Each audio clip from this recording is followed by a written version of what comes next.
Alright guys, so last time we were reading The Absent Author, we read chapter 4 and the kids had all gone to visit the cab driver, and the cab driver said that she had picked up Wallace Wallace and that she had dropped her off at the hotel. So now the kids are on their way to the hotel to see if they can find any clues there. And I'm going to read chapter 5 and 6 today because I forgot to read yesterday. So here we go, chapter 5. Back on Main Street, Dink adjusted his backpack and led the way to the Shangri-La Hotel. Maureen Higgins said she dropped him off at the hotel last night, he told the others. So that's our next stop. What if she didn't? Josh said, catching up with Dink. What do you mean? I mean, maybe Maureen Higgins wasn't telling the truth. Maybe she kidnapped him. And she's hiding him in her lunchbox, Ruth Rose said. Ha ha, very funny, Ruth Rose, Josh said. Maureen Higgins said she drove Wallace Wallace to the hotel. But what if she drove him somewhere else? You could be right, Dink said. That's why we're going to the hotel. With Dink in the lead, the four approached the check-in counter in the hotel lobby. Excuse me, Dink said to the man behind the counter. May we help you? He was the saddest-looking man Dink had ever seen. He had thin black hair and droopy eyebrows. His skinny mustache looked like a sleeping centipede. A name tag on his suit coat said Mr. Linkletter. We're looking for someone. Mr. Linkletter stared at Dink. He's supposed to be staying in this hotel, Josh said. The man twitched his mustache at Josh. His name is Wallace Wallace, Dink explained. Can you tell us if he checked in last night? Mr. Linkletter patted his mustache. Young sir, if we had such a guest, we wouldn't give out any information. We have rules at the Shangri-La, he added, in a deep, sad voice. But he's missing, Ruth Rose said. He was supposed to be at the Book Nook this morning, and he never showed up. Dink pulled out the itinerary. See, he was coming here from the airport. The taxi driver said she saw him walking into this lobby. And he's famous, Ruth Rose said. She placed her book on the counter in front of Mr. Linkletter. He wrote this. Sighing, Mr. Linkletter looked down at Ruth Rose. We are quite aware of who Mr. Wallace is, young miss. Mr. Linkletter turned his sad eyes back on Dink.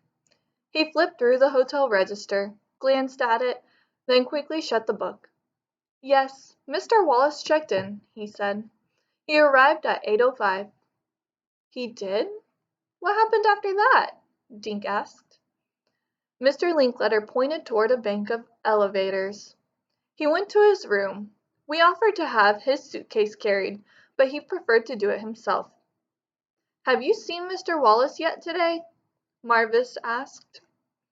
No, madam. I haven't seen Mr. Wallace. I haven't seen him. Mr. Wallace is still in his room. Still in his room? Suddenly, Dink felt relieved. He felt a little foolish, too. Wallace Wallace hadn't been kidnapped after all. He was probably in his room right now. Can you call him? Dink asked. Mr. Linkletter tapped his fingers on the closed hotel register. He patted his mustache and squinted his eyes at Dink. Please, Dink said. We just want to make sure he's okay. Finally, Mr. Linkletter turned around. He stepped a few feet away and picked up a red phone. As soon as his back was turned, Josh grabbed the hotel register. He quickly found yesterday's page. Dink and the others crowded around Josh for a peek. Dink immediately recognized Wallace Wallace's signature, scrawled in big, loopy letters. He had checked in to room 303 at 5 after 8 last night. Dink pulled out his letter from Wallace Wallace and compared the two signatures. They were exactly the same. Josh dug his elbow into Dink's side. Look, he whispered. Josh was pointing at the next line in the register. Room 302 had been printed in there. Check-in time was 8:15. Someone else checked in right after.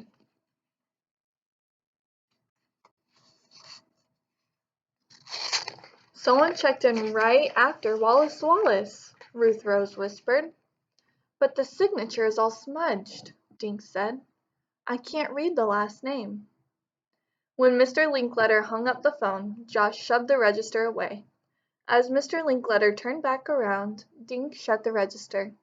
He looked up innocently. Is he in his room? Dink asked.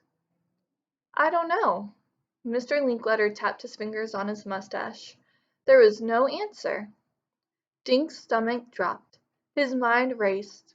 If Wallace Wallace had checked into his room last night, why hadn't he shown up at the book nook today? And why wasn't he answering his phone? Maybe Wallace Wallace had been kidnapped after all. That's the end of chapter 5. So I'm thinking about what we just read.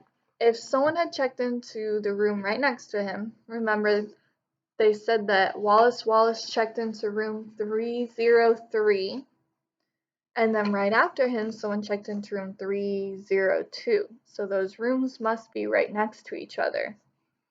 I'm wondering if maybe the person who checked into room 302 is the person who kidnapped him.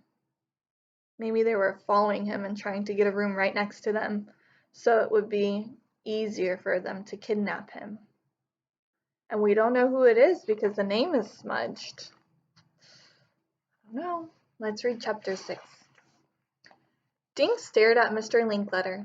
No answer? Are you sure? Mr. Linkletter nodded. He looked puzzled. Perhaps he's reading and doesn't want to be disturbed. Can we go up and see? Ruth Rose smiled sweetly at Mr. Linkletter. Then we'd know for sure. Mr. Linkletter shook his head.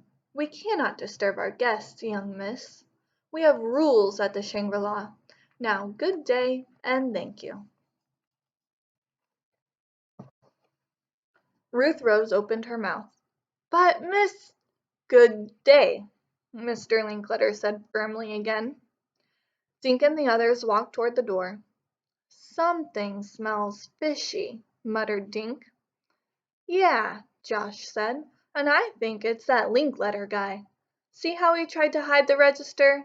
Then he turned his back. Maybe he didn't even call room 303. Maybe he was warning his partners in crime. What are you suggesting, Josh?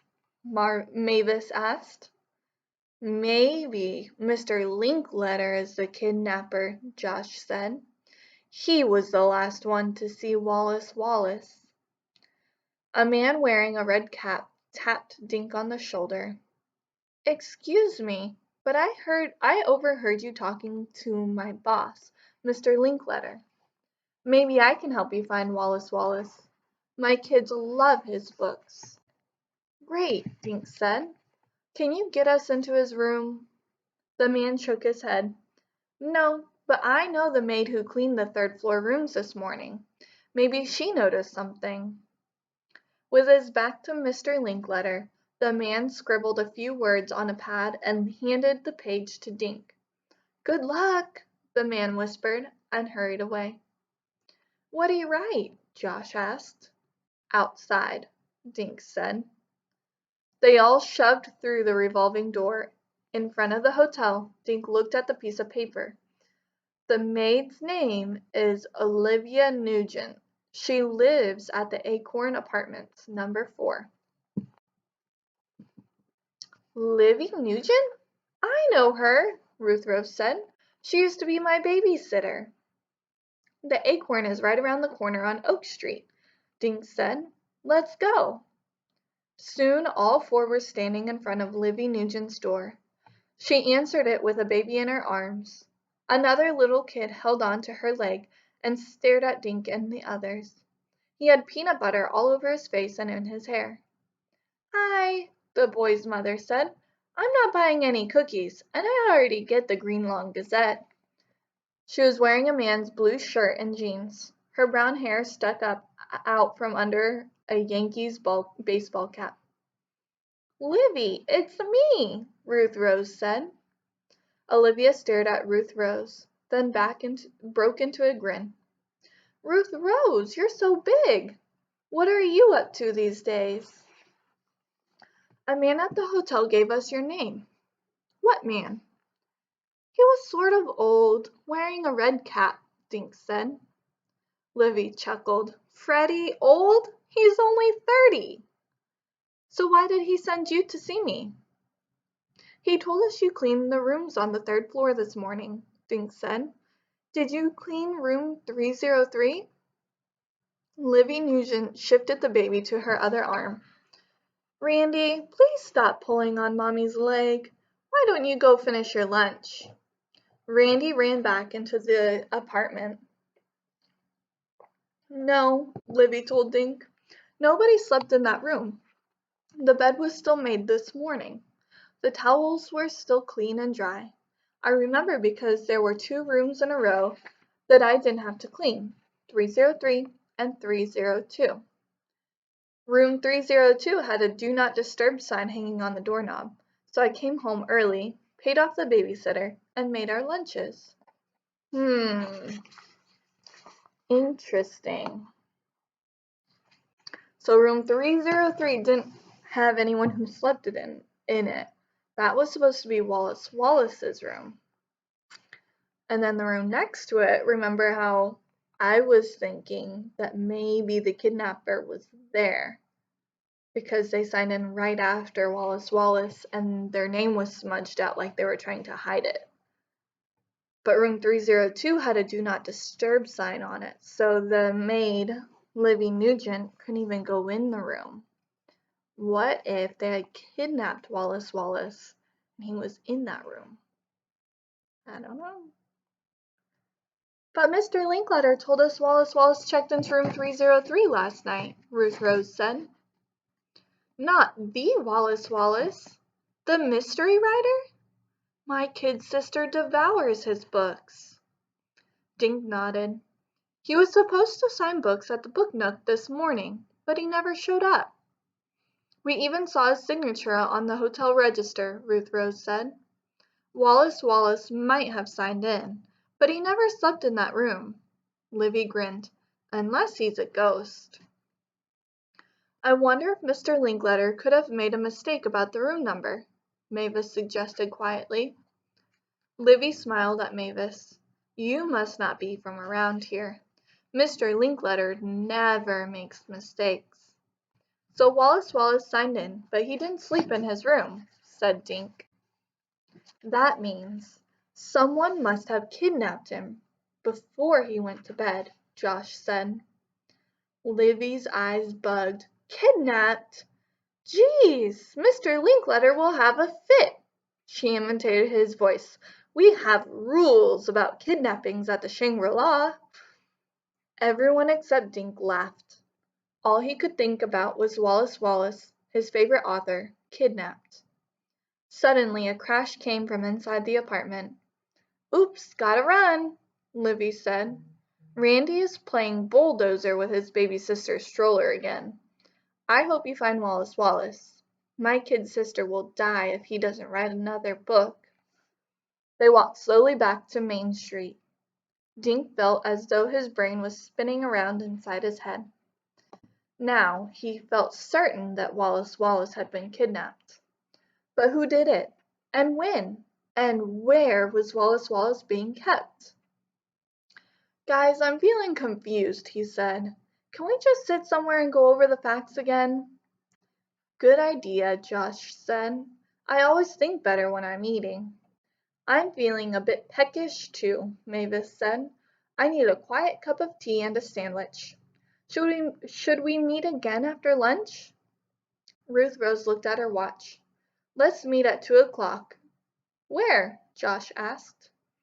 "Back at the hotel." Dink peered through the door glass at Mr. Linkletter. "Unless Maureen Higgins and Mr. Linkletter are both lying," he said. Wallace Wallace walked into the Shangri-La last night and never came out. That's the end of this chapter, and we still are not any closer to finding Wallace Wallace. He's just disappeared, like they said. It's like he's a ghost. Alright, tomorrow I'll come back and read chapter 7. Bye, guys.